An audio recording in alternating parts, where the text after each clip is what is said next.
बिस्मिल्लाहिर्रहमानिर्रहीम। आज हम पढ़ेंगे ग्लाइकोसाइड के चैप्टर में एक प्रॉब्लम को डिस्कस करेंगे। ये क्वेश्चन क्या पूछा गया है, how would you convert D glucose to a mixture of ethyl alpha D glucopyranoside and ethyl beta D glucopyranoside. ठीक है, और इसका मैकेनिज्म बताना है हमने कि इसकी फॉर्मेशन कैसे है स्टेप वाइज। कन्वर्ट क्या करना है, यहाँ पे डी ग्लूकोज लेंगे और उससे क्या बनाना है, डी ग्लूकोज से हमने क्या बनाना है, ethyl alpha D glucopyranoside and beta D glucopyranoside. तो अब हमने सिर्फ ग्लूकोज लेके कैसे हम अल्फा और बीटा में कन्वर्ट करेंगे वही हमने देखना है। तो नेक्स्ट हम देखते हैं, इस सबसे पहले इसकी स्टार्टिंग देखें, फिशर ग्लाइकोसाइडेशन। ये कन्वर्जन कैसे होगी फिशर ग्लाइकोसाइडेशन से। फिशर ग्लाइकोसाइडेशन क्या होता है, मतलब हम एल्डोज या कीटोज लेंगे और उसके अल्कोहल की मौजूदगी में जो रिएक्शन होगा in the presence of catalyst, acid catalyst, तो उस प्रोसेस को क्या कहते हैं, फिशर ग्लाइकोसाइडेशन। ठीक है, तो अगर हम यहाँ पे देखें तो इसमें भी तो फिशर ग्लाइकोसाइडेशन हो रही है ना, क्योंकि हम यहाँ पे ट्रीट करवा रहे हैं डी ग्लूकोज को किसके साथ, एथानॉल के साथ। फिर किसकी प्रेजेंस में, एसिड कैटलिस्ट की प्रेजेंस में। कैटलिस्ट कौन सा है, हाइड्रोजन क्लोराइड गैस।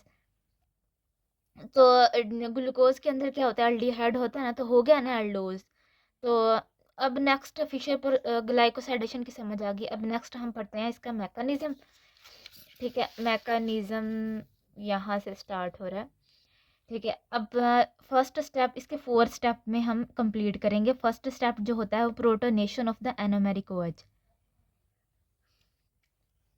यहाँ पे हमने सबसे पहले क्या चीज़ ली है, ये है cyclic hemiacetal form of D glucose. ये क्या है, डी ग्लूकोज। ठीक है, इसके अंदर देखें, वो कहते हैं कि ये बीटा फॉर्म में होता है ये सॉलिड में, लेकिन जब इसे सोल्यूशन फॉर्म में करेंगे तो ये म्यूटरेट इन सोल्यूशन फॉर्म, यानी अल्फा और बीटा में कन्वर्ट हो जाएगा। अच्छा, फिर इसकी हमने यहाँ पर protection of the anomeric OH। ठीक है, यहाँ पे इसकी प्रोटेक्शन करनी है, इसकी OH की। एनोमेरिक OH ये होता है ना, ये एनोमेरिक कार्बन है, ये वाला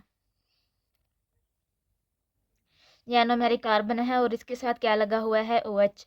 तो अब हम इसको क्या कहेंगे कि एनोमेरिक OH की हमने क्या करवानी है, प्रोटेक्शन। वो कैसे करवाएंगे, सबसे पहले ये जो है ना NOH, ये ना इसकी प्रोटोनेट करेंगे इसको। ठीक है, किसके साथ करेंगे प्रोटोनेट, वो हाइड्रोजन क्लोराइड के साथ, यानी कि एसिड की प्रेजेंस में होगा प्रोटोनेट। इसके अंदर जाके हाइड्रोजन क्लोराइड के अंदर जो हाइड्रोजन होता है वो यहाँ इसके अंदर ऐड हो जाएगा और इसकी क्या हो जाएगी, ये OH2 यानी कि वाटर में कन्वर्ट हो जाएगा।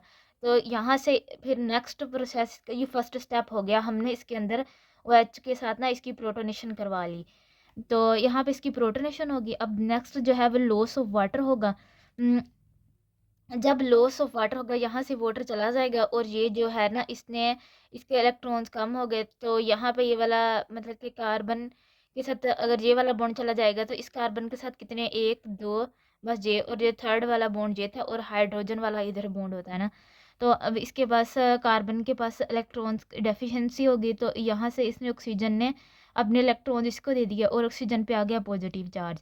तो जब ऑक्सीजन पे पॉजिटिव चार्ज आ जाएगा तो वो कहते हैं कि जब हम लॉस ऑफ वाटर करेंगे तो हमारे पास जनरेट क्या चीज़ होगी, वो प्लेनर ऑक्सोकार्बोनियम आयन इंटरमीडिएट जनरेट होगा, जो स्टेबलाइज्ड बाय रेजोनेंस। जो स्टेबलाइज किसके ज़रिए होगा, रेजोनेंस के ज़रिए विद द रिंग ऑक्सीजन।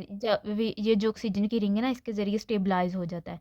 अच्छा, फिर नेक्स्ट जो है वो न्यूक्लियोफिलिक अटैक होगा। जब हमने कार्बेनियम आयन जनरेट कर लिया तो नेक्स्ट किस चीज़ का अटैक होगा, न्यूक्लियोफिलिक अटैक होगा। और न्यूक्लियोफाइल क्या चीज़ होगी वो देखते हैं आगे।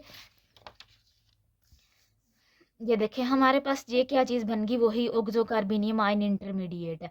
देखें, इसमें पॉजिटिव चार्ज है, यहाँ पे बॉन्ड है, हाँ बॉन्ड है। और अब ये क्या चीज़ है हमारे पास, ये न्यूक्लियोफिल है, यानी कि एथानॉल है। अब हमने इथाइल बनाना था ना, तो इसके लिए हमने एथानॉल लेना है, ये मेथानॉल नहीं है, एथानॉल है। ठीक है, ये नेक्स्ट पढ़ लीजिएगा। अच्छा, तो अगर ये जो है ना, इसका ऑक्सीजन का ये जो है ना, ये अल्कोहल का ऑक्सीजन जो है, अगर अपर साइड से से अटैक करेगा तो अल्फ़ा बनेगा, अगर लोअर साइड से करेगा तो बीटा बनेगा।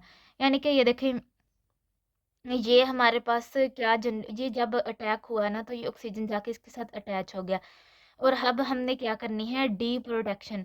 ये इसके साथ ये बीटा पोजीशन पे अटैच हो गया और ये अल्फा पोजीशन पे अटैच हो गया।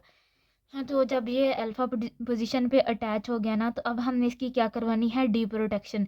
यानी कि जो हमने कैटलिस्ट स्टार्टिंग में हाइड्रोजन क्लोराइड ऐड किया था ना, अब वही कैटलिस्ट हम लास्ट में फिर से वापस लेने हैं, ठीक है।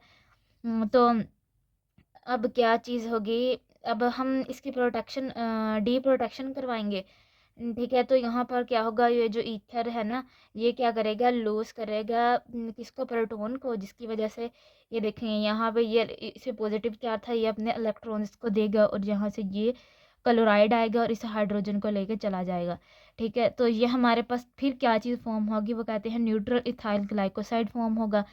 Neutral neutral ethyl glyco neutral, अब इस पे कोई चार्ज नहीं है, तो हमारे पास ये ethyl beta D glycopyranoside ethyl alpha D glycopyranoside generate हो गया। अब 4 स्टेप्स हैं, 4 स्टेप्स को याद करना है, और हमें पता चला कि हम इस तरह से इथाइल बीटा डी ग्लूकोपायरोनोसाइड बना सकते हैं।